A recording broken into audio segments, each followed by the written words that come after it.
In last section, we derived governing equation for one-dimensional compressible flow, and in deriving these governing equations, we consider a control volume in a flow field, and there is something happening between point 1 and point 2 inside this control volume, that is changing properties at 1 into properties at point 2, and there we said that these changes can be brought by three phenomena. First one is normal shock wave. First one is normal shock wave. We will also see other two phenomena which are Rayleigh flow and Fano flow. But right now we will consider normal shock wave. So what is a normal shock wave? Normal shock wave is a phenomena which is associated with supersonic flow fields, and by definition normal shock is perpendicular to the flow. And to get a physical feeling of what is a normal shock wave, we will consider two examples. In example 1, we are taking a duct which is divided into two compartments. In one compartment, air is contained at a pressure of P1 is equal to 5 bar, and in compartment number 2, air is contained at 1 bar, and this is a diaphragm which is separating these two compartments. Now let's suppose that at t equal to 0, the diaphragm ruptures. The air on the left side is at 5 bar, and air contained in the right compartment is at 1 bar, and at t equal to 0, these two airs at different pressures come into contact with each other. So say after some time dt,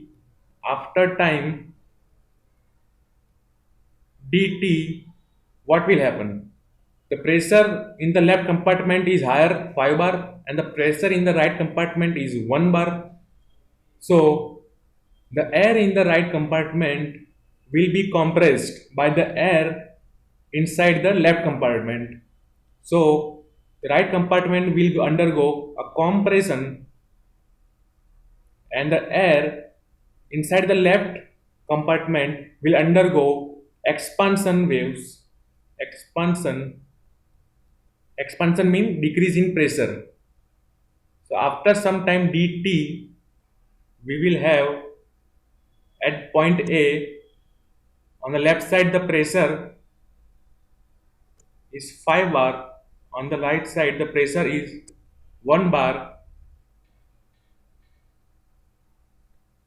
So the pressure is changing suddenly from 5 bar to 1 bar, and this phenomenon is called as normal shock wave. And normal shock wave is a very thin region. It's a very thin region of the order of 10 to the power minus 7 meter, across which pressure suddenly changes from higher pressure to a lower pressure. So what will be dp by dx across this region? 5 minus 1 divided by dx is 10 to the power minus 7 meter. So dp by dx will come out to be 4 into 10 to the power 7 bar per meter. So inside the shock wave, this is our shock wave, and inside the shock wave, pressure gradient is very high. That means we cannot neglect viscous forces inside the normal shock wave. Similarly, dt by dx will also be high, and that means there will be some heat conduction happening inside the normal shock wave, and the presence of these viscous forces and heat conduction phenomena are irreversible in nature. These are irreversible in nature. So inside the normal shock wave, whatever is happening, it is irreversible. Another way to define a normal shock wave is it is a discontinuity. You can see in this graph that on the left side the pressure is 5 bar and on the right side a pressure is 1 bar. So it is a discontinuity in a flow field. The discontinuity in the flow field across which pressure, temperature, density suddenly changes. Now let us consider a second example to get further feeling of normal shock wave. We know that air consists of molecules which are moving randomly with a particular velocity and energy. Now in our example, we have taken a flat-faced cylinder which is situated in a flow. Now and in the figure A, the flow is coming at a speed of V infinity. Some of the molecules of the air impact on the cylinder, and the energy and the velocity of these molecules will change. And as we explained in the case of sound wave, that this change in velocity and energy of the molecules is propagated by a sound wave, which will travel in every direction at a speed of a infinity. Our flow is traveling at a speed of v infinity. So what will happen? Since the speed a infinity is greater than v infinity, this sound wave can reach far upstream.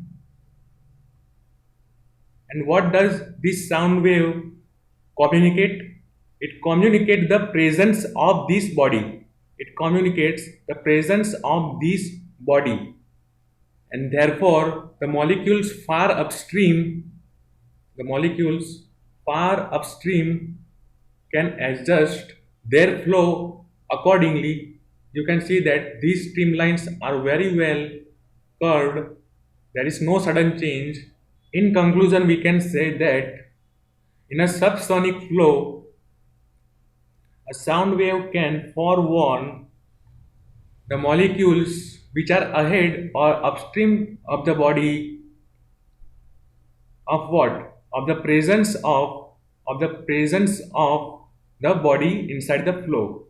Now consider figure B, in which we have considered a supersonic flow in which the flow is traveling at a speed v infinity, which is greater than the speed of sound, which is a infinity. In this case, molecules impact on the flat-faced cylinder, and due to this impact, a series of sound wave generates, and they travel the information of the presence of the body in all the direction at a speed of a infinity. Now in this case, we know that the flow ahead is traveling at a speed of v infinity, and our information is coming at a speed of a infinity. Information of what? The presence of the body. So we know that v infinity is greater than a infinity, and since v infinity is greater than a infinity, these sound waves cannot forewarn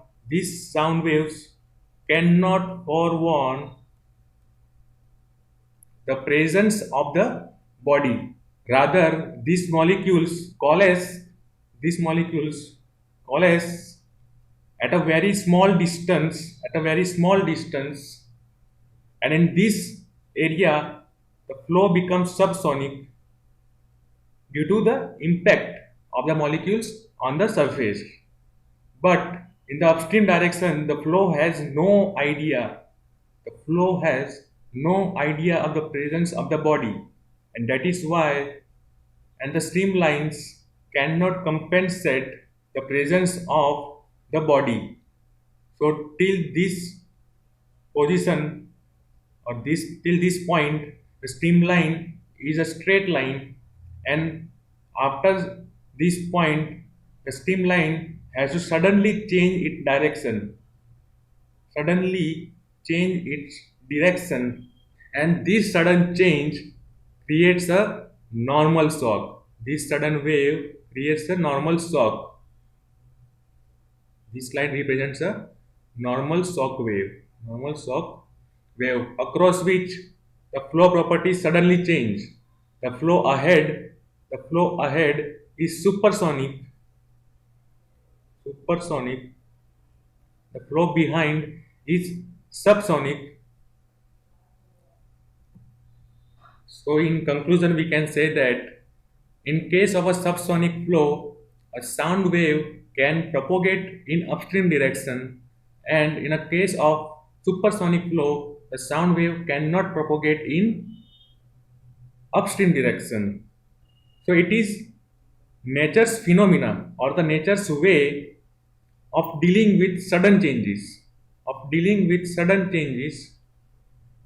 and in this case, nature establishes a normal shock wave. Nature establishes a normal shock wave.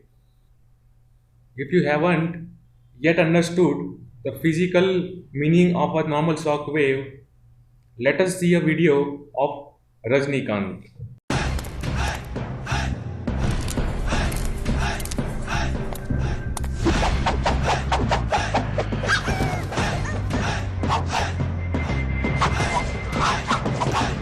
तुम्हारा कील कदम चुपचाप bike चलाओ वरना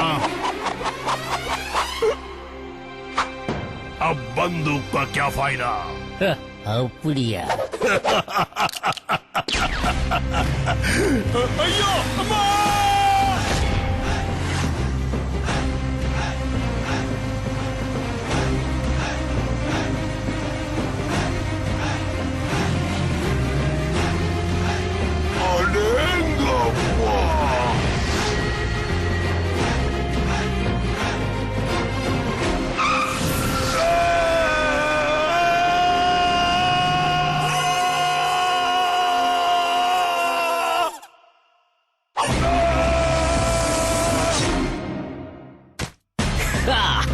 கண்ணா எதிரியை திரைதான் மோசமா இருந்தாலும் முதுகுல no shooting. யா யா யா யா யா யா. மனுஷன் ஸ்பீடா இருந்தா யாரும் ஓவர்டேக் பண்ண முடியாது. So, as you have seen in the video, subsonic flow is like the picture number 1. Consider this bullet as a sound wave, and consider the bike of Rajnikant and Rajnikant himself as a body. So, in a subsonic flow, this sound wave can propagate or travel in the upstream direction and can tell that Rajnikant is coming. But let us look at the second figure, in which our sound wave will be left behind by the Rajnikant, because here Rajnikant is traveling at a speed of supersonic, Mach number greater than 1. So the flow ahead of the Rajnikant will have no idea of him coming, because sound wave is behind the Rajnikant. So it cannot communicate the information of Rajnikant coming in the upstream directions. Thank you.